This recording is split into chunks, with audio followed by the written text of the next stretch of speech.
Alright, so I just watched this movie called Bangkok Dangerous. So you got this guy by the name of Sam, he's like an assassin. And he's basically got these 4 rules. Don't ask questions, don't get attached to people other than people that qualify for the job, and know when to get out.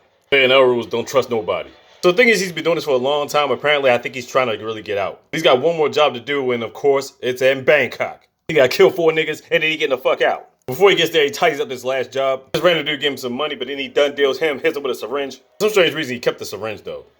So now he's in Bangkok surveying the territory. He sees this random pickpocket dude by the name of Kong. So basically, he recruits him to do some jobs. Also, he could be a mule and he could also translate. He tells him, look man, I need you to be on time for everything. Don't open the packages when you get them. And don't be asked all types of questions. Or bottom line is, you won't get paid. So apparently Sam is working for this dude named Sarat and his boys. They acquired him from America, but the thing is, neither of them know each other. And that's for good reason. It's all about the job and that's it. So Kong goes to get the first job done. He meets this chick in the club, a strip club by the name of Lily. He gives her this dollar bill that has an X on it, so she knows exactly what it's for. She gives him the package and goes on about their merry way. And he's going to bring the package back to Sam. But he crossed the intersection and almost got caught by the police. Sam's like, I shouldn't even pay you, but bottom line is you did get back here on time. But don't be involved with the police ever again. Apparently what we find out that's in these packages are certain tools and equipment to lace niggas. So the first package ended up having an Uzi in it, and information on the first target. Sam gets to the bike, follows the target, hits the Uzi, and done deals these niggas. But in the mission, somehow he ends up getting his arm scratched. So he goes to the pharmacy and he meets this chick by the name of Suchan. While he's talking to her, he can't even translate to her, she can't even speak, because apparently she's deaf. But in some weird way, Sam is attracted to her. I guess because she was smiling at him a lot.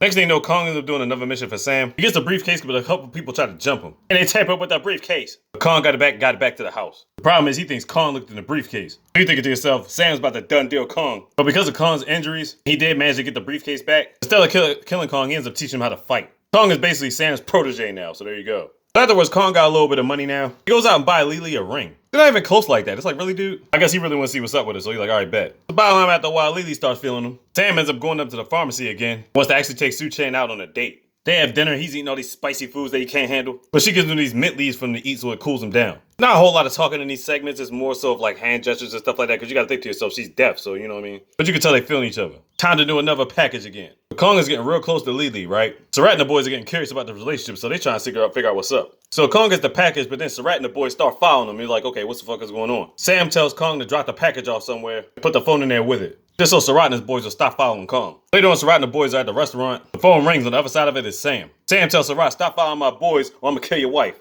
So with that, he stopped following his ass. The thing is, Sarat and them niggas still trying to figure out what's up. So it gets to a point where Sam about to come down to his last target. Because there's one target with this guy on a boat. I guess somebody get distracted and he misses his opportunity to end him. Then we have this boat chase. Took a while, but Sam finally got his man and done deal his ass. Both Sam and Kong both got girls now. They get sidetracked. Sam ends up going to Suchan's house, meeting her mom and all that, and they got a connection. Next time you see them, they end up going on a date again, this time to this temple. And they start walking by the park. You get to this point where it's like Suchan's really feeling Sam. She gives him a note telling him that, honestly. As she's walking like 5 feet ahead of him, these 2 punks try to rob Sam and he done deals their ass. Suchan unaware of the situation because she says her back turned. Until blood hits the back of her shirt. She feels it and then turns around and is like, what the fuck? And she finds out Sam ain't no good for her. She says she dips out and runs back home. Sam, you really thought that situation was gonna work with your line of profession? You should think better than that. Meanwhile, Sam, Kong, and the boys, they got one more final job. They got to kill a politician. Which that job in itself is risky, but bottom line is he gonna get it done.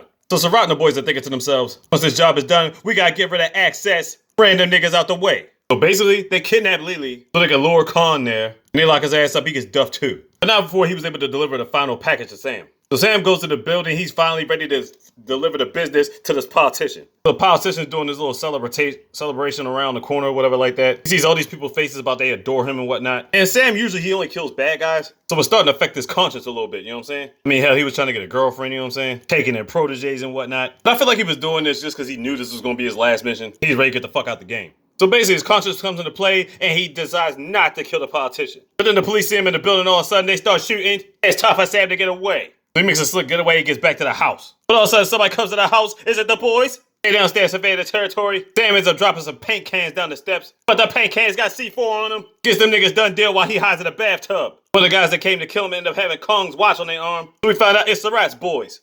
But now he gotta go look for Kong and end these niggas. Ends up going to the spot, rescuing Kong and Lily, murking all these niggas, getting them out the way, and that's tough for Sarat to get the business. Finally, he ends up getting to the back of the hideout somehow. And Sarat's in his car with the driver all shut up. He finally gets to Sarat inside the car, and they both just sitting there waiting for the done deal. The problem is the boys, the police, they all over the place now. Then Sam does one of the craziest things. He clicks the car, lets it drift, and we find out Sam got hit. He was bleeding out profusely. So the car gets as far as it goes and crashes into the other side of the building. Sam puts Surratt close to him, pulls the trigger and done deals both him and Surratt, and they all done deal out here. Last thing you see is the next day, Khan staring out into the ocean, just reflecting on life, the mayhem and all that shit. And that's Bangkok Dangerous for you. It was definitely Bangkok, and it was definitely dangerous. Bottom line, Nicolas Cage giving the business once again.